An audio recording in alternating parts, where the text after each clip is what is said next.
first nominee, no doubt about this kid right here, Owen Fisher, a record-setting performance for him, becoming a part of Shelby lore, and he had a huge day in getting that career rushing mark. 280 and 4 touchdowns, man. Dude, he's averaging well over 10 yards a carry for the season and has well over 20 touchdowns. So he's just been absolutely spectacular all year. There's no doubt he's going to be a first-team All-Ohio. I think he could even be a district player of the year and all those things. So phenomenal year, phenomenal career, and it's still moving forward. We'll see him again this week, too. And super unassuming. You're not going to meet a more humble kid. Oh, yeah, he's great. I mean, the first thing he's going to do is talk about his offensive line. So, which is the way this should be. Any great running back knows you're not getting anywhere without those 5 big uglies up front. Yeah, he's got a great offensive line, and this was the run that actually propelled him into the Shelby history books. Owen Fisher, your nominee and a record setter.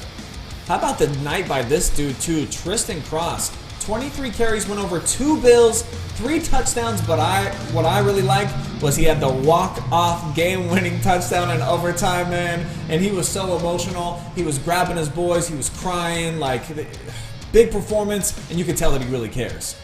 Yeah, absolutely. He's been doing it all year for the Eagles, too. I think he led the N10 in rushing.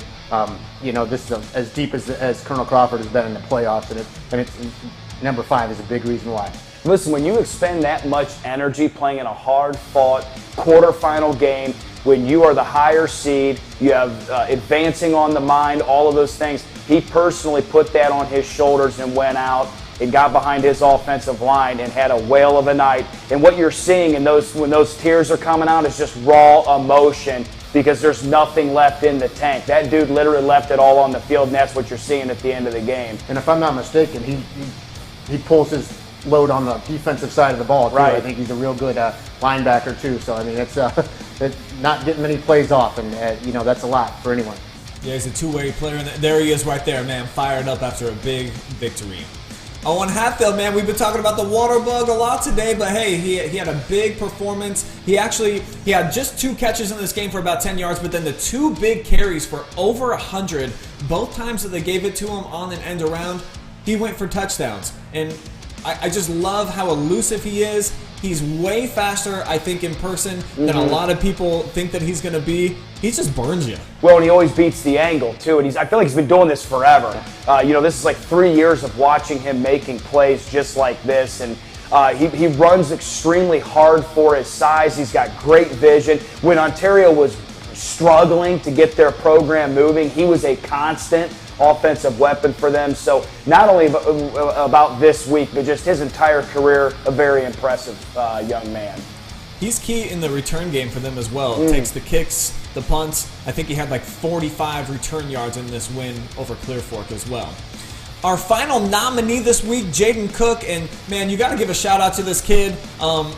I believe his mom was hitting us up on the Facebook and letting us know he has really had to battle through injuries coming back from a knee. Didn't think he was going to be able to play. Got into the lineup for the first time last week, I believe. Got the start, and he had a rough fourth quarter. 3 straight passes went for interceptions, and then he bounced back and had the game-winning dime when it mattered most. So the guts that he possessed right here to throw this dart for the win after what had just happened to him, I thought that he was worthy this week. Well, not only that, you're playing an unbelievably quality opponent in Huron, who at that point in time, I believe, was 7-0 going into that game and won the Bay Division. So, and you're talking about a guy who supposedly has a knee issue outrunning the entire secondary of Huron. So, obviously, I believe he's second on the team in rushing. He's obviously their passing leader. He's an all-purpose cat. So those are your nominees for this week's Friday Night Phenoms. Let you guys weigh in and let us know who you think is worthy of being number 1.